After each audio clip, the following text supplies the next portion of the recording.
Vamos ao procedimento de desenergização. Então, temos dois tipos de procedimentos de desenergização, dois grandes tipos, né? Seria o procedimento genérico. O procedimento genérico você pode utilizar para qualquer veículo que ele vai funcionar, só que ele é mais demorado porque ele tem algumas etapas redundantes, né, Nathan? Etapas para você ter certeza absoluta que aquele veículo está desenergizado, não importa a arquitetura que tenha lá dentro. Não importa se ele vai ser um híbrido, se vai ser um full elétrico, não importa qual tipo de veículo, ele vai estar desenergizado de qualquer forma. Você garante com esses passos redundantes. E tem um procedimento específico que ele é escrito para a montadora para aquele modelo, né? Se você seguir esse procedimento, ele tem menos passos, ele é muito mais ágil, mais fácil de fazer. Em alguns veículos você não precisa botar tanto a mão na massa, não precisa desmontar tanto o carro. Isso. E ele garante a desenergização também, só que ele é bem mais rápido, né? E agiliza o trabalho na oficina e faz com que você faça o seu trabalho de forma mais rápida e renda, né? E ninguém entende mais de um veículo do que Exatamente. quem fez o projeto. Então a montadora oferece essa oportunidade, né, esse procedimento de desenergização específico, que aí você consegue cortar alguns caminhos, fazer de forma mais rápida, né? De forma segura, né? Garantindo totalmente a segurança. Então, para começar, né, a gente vai abordar o procedimento de desenergização genérico, né? Mas essa parte, ela vale para os dois, né, Nathan? Isso. O procedimento genérico, né, ele vai ter todos os passos, né, que se você seguir para qualquer carro vai dar certo. E aí a gente vai mostrar dois procedimentos específicos, né, em veículo, que vai ser na XC60 e no Prius, né, a gente vai mostrar para vocês aqui. E esses procedimentos que a gente desenvolveu ali, eles são específicos. Então vocês vão ver que ele é um pouquinho diferente desse aí, mas Tem os atalhos, né? Pula alguns. Mas mesmo passos. assim ele tem etapas-chave que vai fazer, né, o procedimento ser seguro. Exatamente. O primeiro passo, né, é você isolar a área. Ou você tem um box pronto para isso na sua oficina, né, que já fica isolado. Você coloca o carro lá e tá resolvido. Ou você faz o isolamento utilizando cones, utilizando material específico para isso, para manter as pessoas desavisadas de que você, longe do carro, né, que você tá trabalhando com alta tensão, é perigoso alguém chegar ali, botar a mão em algum local que tá energizado, em alta tensão, exposto. Então, o primeiro passo é você fazer essa área de segurança e preparar a área, né, para que manter as pessoas que não vão estar realizando o reparo fora dessa área. Exatamente. Certo? E você, o profissional que está fazendo a desenergização e trabalhando com esse veículo, você é o responsável por garantir a segurança de todo mundo que está ali ao redor. Você tem que ficar esperto, né? Se tem alguém que vai poder entrar de forma não instruída, uma criança correndo no pátio, então você é o responsável por garantir a segurança coletiva, né? Lembrando, pessoal, que não precisa ser um box específico da sua oficina, não precisa nenhum equipamento da NASA, né? Você pode fazer o isolamento com cones, placas, né? De forma que você informe todo mundo que chegar ali perto que está trabalhando com alta tensão que você não pode passar aquele isolamento. E se a área que o veículo já for restrita, você não precisa, né, fazer esse isolamento físico com barreiras, né? Se for uma área controlada, né, que realmente tem um controle de acesso ali, não é necessário. Então esse é o primeiro passo. O segundo passo, ele é muito importante, que é verificar a ausência de código de falha de isolamento. Então, como a gente falou, o veículo, para tomar um choque, né, você precisa estar exposto ao terminal positivo e ao negativo. E os veículos eletrificados, eles têm uma linha separada, né, para o positivo e para o negativo. Mas se uma dessas linhas, que são separadas, estiver encostando na carroceria do veículo, você já vai ter um potencial muito maior de você sofrer uma eletrocução, porque toda a carcaça do veículo vai estar ali com um potencial negativo ou positivo. Vamos dar um exemplo. O terminal negativo encostou na carroceria. Então toda a carroceria está com potencial negativo da rede de alta tensão. Eu encostei minha barriga, meu braço na carroceria do veículo. Qualquer contato com a linha o positivo de alta tensão, eu vou estar sujeito a uma descarga elétrica, né? Ou ao mesmo tempo, né? Já utilizando a regra da uma mão, vamos fazer assim. Se a gente for lá, medir, por exemplo, o barramento positivo, né? Vou medir o barramento positivo da bateria, só que eu encostei meu antebraço na carroceria do veículo, né? Então eu tô pegando o positivo da medição e jogando na carroceria. Então seria um potencial de choque, né? Potencial de choque elétrico, né? Nesse caso, você está mais protegido, porque você está utilizando a regra de uma mão, então muito provavelmente você vai tomar um choque, mas não vai sofrer grandes mais consequências, né? Mas é um exemplo que, caso de falha de isolamento, você pode ter um problema, né? E lembrando que os veículos, eles têm um monitoramento constante do isolamento, né? Então, as centrais responsáveis, normalmente a central ali interna da bateria, que tem acesso às altas tensões dentro da bateria, é ela que faz essa medição. Então, existem parâmetros para isso, e esses parâmetros setam falhas, né? Parâmetros são definidos até por lei nos Estados Unidos, né? Isso. Que ele tem um mínimo de isolamento que você tem que ter, e ele seta um código de falha na hora que tem uma falha de isolamento, né? Por exemplo, em alguns Chevrolet, que ele chega a enviar um e-mail pro dono do carro avisando que tem uma falha de isolamento, você tem que levar o carro na concessionária ou numa oficina uma oficina que trabalha com esse veículo para fazer o reparo, né? Exatamente. E a gente faz diversos testes aqui na Doutor E. Nós já testamos bastante os veículos Toyota, né? para validar a informação para o pessoal, tudo. E nós já fizemos esse teste, né, de pegar e curto-circuitar a linha de alta tensão com a carroceria do veículo. Ele detecta a falha de isolamento, gera, né, o código de falha e ele permite que eu continue dirigindo. Exatamente, ele anda, né? né? Ele não vai Normal. cortar o veículo no meio de uma rodovia se acontecer uma falha de isolamento. Mas logo que eu paro o veículo, quando eu vou ligar de novo, ele já não deixa mais ligar, fechar os contatores. Então, pessoal, esse primeiro passo de passar o scanner, né, e ver se tem alguma falha de isolamento é justamente para isso. Porque se o veículo tem uma falha de isolamento, significa que alguma das linhas de alta tensão estão na carroceria. Então, pode ser que eu vá lá, faça o procedimento de desenergização, mas ainda tem uma alta tensão encostando na carroceria. Então, tem falha de isolamento, eu faço a desenergização, mas continuo trabalhando de EPI até eu resolver esse problema de isolamento. Então vamos para o próximo passo. Passo 3, vamos lá.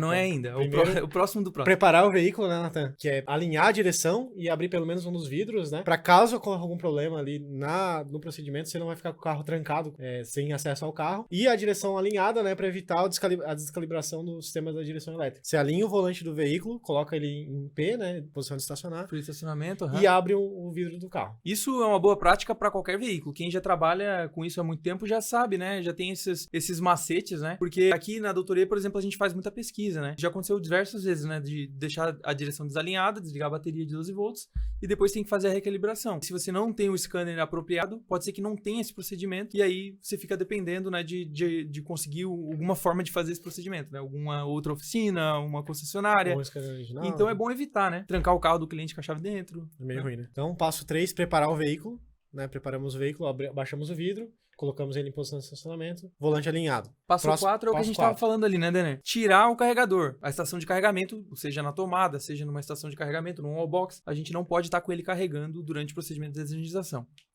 Passo 5. O passo 5, ele é garantir que o sistema de alta tensão esteja inativo. Inativo significa desenergizado? Não, inativo é desligado. Então a gente vai desligar o veículo nesse passo. No caso, o carro não vai aparecer o ready, né? Que normalmente os veículos elétricos, como eles não emitem nenhum tipo de ruído, né? Quando eles estão prontos para andar, aparece um ready no painel em verdinho, normalmente. Esse carro ele não pode estar com essa luz acesa, né? Então a gente vai desligar o carro e tirar a chave, normalmente ela é presencial. E a gente pode utilizar, né? Uma caixa de travamento para garantir que essa chave não volte para dentro do veículo e acaba causando problema, reativando esse carro durante o procedimento de desenergização. Exatamente. O próximo passo dessa parte de deixar o sistema inativo é desligar, né, a bateria de 12 volts. Então a gente retira o terminal negativo da bateria de 12 volts para garantir que as centrais não vão estar alimentadas. Mas não basta só desligar a bateria de 12 volts. A gente tem que certificar que não vai estar vindo 14 volts ali na linha de baixa tensão. Porque esses veículos, eles não fazem barulho, né, como o Denner falou, e eles não têm alternador. Eles não precisam do motor a combustão girando para estar carregando a bateria. Então pode acontecer, como acontece, né, a gente já testou aqui, já mostrou no circuito do Doutor E, na palestra do Walter várias vezes, né,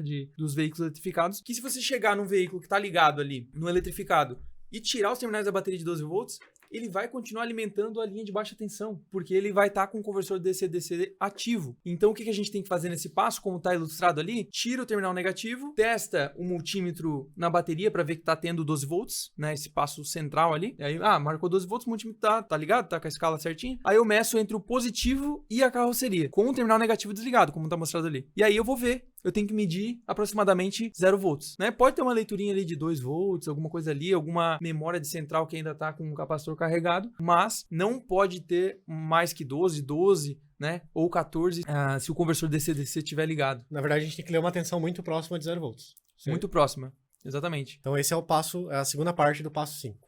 E aí o sistema estando ali inativo, né, Denner? A gente vai buscar os conectores de desconexão ou conector de segurança. Exatamente. Aqui, né, um exemplo de conector desse de alta tensão que ele corta a bateria, né, corta fisicamente os contadores, que é esse que a gente tem no exemplo do Fusion. E esse aqui é um conector de baixa tensão, né, que é presente, por exemplo, nos Ford e em alguns outros veículos. Isso os veículos mais modernos geralmente estão vindo assim com também, isso, né? Os veículos europeus, BMW, né, vem bastante com esse conector aí. Então, aqui é um conector também de segurança, né, de baixa tensão. Então aqui você pode ver que não passa alta tensão por dentro dele, porque ele é bem menos robusto, né, bem menor. E ele desalimenta apenas a parte que faz o fechamento dos contadores da bateria. Então ele corta a alimentação dos contadores. Normalmente ele tem 2 vias, né? Vocês vão poder acompanhar no diagrama, o Nissan Leaf usa isso aí. Ele tem 2 vias, uma que vai cortar a alimentação dos contadores e a outra que vai informar as centrais, né? E a gente pode ver, esse conector aqui é laranja, né? O do que tá ali acima é o laranja, então ele corta a alta tensão, ele é um jumper de alta tensão. Passa alta tensão E o outro não é laranja, é verdinho, que ele corta, né, essas linhas de baixa tensão. Passo 7, né? Isso, depois que a gente removeu, né, o conector de segurança, se o veículo tiver os dois, remove o de alta tensão, abre o de baixa tensão. Então fez isso. Né, para isso você precisa de informação técnica, né, para saber onde é que estão esses conectores. Tá, fizemos essa desconexão ali, tiramos a bateria de baixa tensão, vimos que não está vindo tensão na linha de baixa tensão. A gente vai aguardar 10 minutos. Por que aguardar 10 minutos, né? A gente com pressa ali para fazer o serviço tem que ficar esperando. Porque dentro dos componentes de alta tensão, né, principalmente do inversor de frequência, né, o conversor e inversor, existem capacitores que fazem os filtros na linha ali, né? Como acontece em inversões de frequência, precisa ter filtros, né? E esses capacitores, eles são muito parrudos e eles ficam carregados, eles ficam segurando tensão. Existem estratégias do veículo, né, que fazem um descarregamento ativo e passivo. Então existe resistor lá dentro, existe atuação para descarregar ele rápido, mas se tudo isso falhar, essa carga vai perdurar por bastante tempo, então por isso a gente precisa esperar. Então aqui, né, Nathan, aqui a gente tem os capacitores, nesse exemplo da Toyota, e aqui a gente tem um resistor que seria para fazer o descarregamento passivo caso o ativo não dê certo, né? Então, isso. Esperando os 10 minutos, a gente garante que ambos esses capacitores aqui descarregaram e a gente não tem mais a presença de tensão devido aos elementos capacitivos. Para quem não entendeu nada do que está aí na tela, isso aí é um inversor, né, o diagraminha interno de um inversor, um conversor inversor da linha Toyota. A gente está mostrando os componentes internos ali. Isso ali é o diagrama do conversor inversor. Então ele é um diagrama, é como se a gente estivesse vendo o diagrama de uma central, né? Uma coisa interna ali que a gente normalmente não veria, né? A gente olha o conversor inversor como um componente único ali, né? Muita gente fala, o veículo eletrificado tem poucas peças móveis e tal. Parece que eles não são complexos, né? Mas a complexidade, ela tá dentro desses componentes, principalmente os de alta tensão, de controle de potência. Então, tudo isso tem bastante coisa ali dentro, né? Como são os capacitores que a gente mostrou. Então, vamos pro passo 8, né, Denner? Passo 8, né? Constatar a ausência de alta tensão e utilizando o método LDL, né? Fizemos a inativação do sistema, tiramos a bateria, conector de segurança. Agora, vamos meter a mão ali? Não, a gente tem que testar antes de poder realmente seguir com o serviço. Né? Lembre-se que a gente está fazendo um método genérico, né? Que ele vai servir para qualquer carro, né? Para qualquer arquitetura. Então, a gente tem que realmente testar lá para ver se deu tudo certo. Então, a gente tem que testar tanto o lado da bateria quanto o lado do chicote. Tem que testar que não está vindo tensão na bateria e também o outro lado normalmente está ligado nos componentes de alta tensão, né, no conversor inversor. Então, medindo o lado do chicote, a gente está medindo que já não tem tensão carregada, né, nos capacitores dos componentes de alta tensão.